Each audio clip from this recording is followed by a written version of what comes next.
Құрметті кеншілер мен көмір өндірісінің ардагерлері, сіздерді кәсіби мерекелеріңіз кеншілер күнімен, сондай-ақ Екібастұз көмір кен орнының игеру ісінің басталуына 70 жыл толуымен шын жүректен құттықтаймын.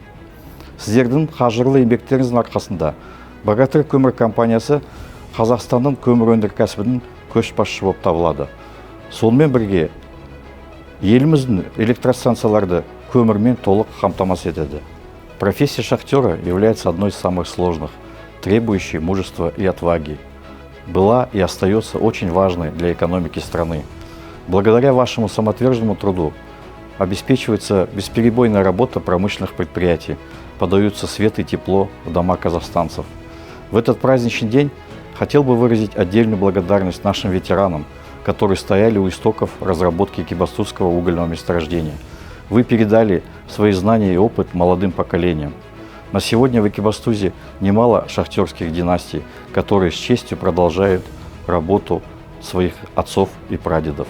Кеншілер мамандығының барлық өкілдеріне зор денсаулық, амандық саулық және жаңа табыстар тілеймін.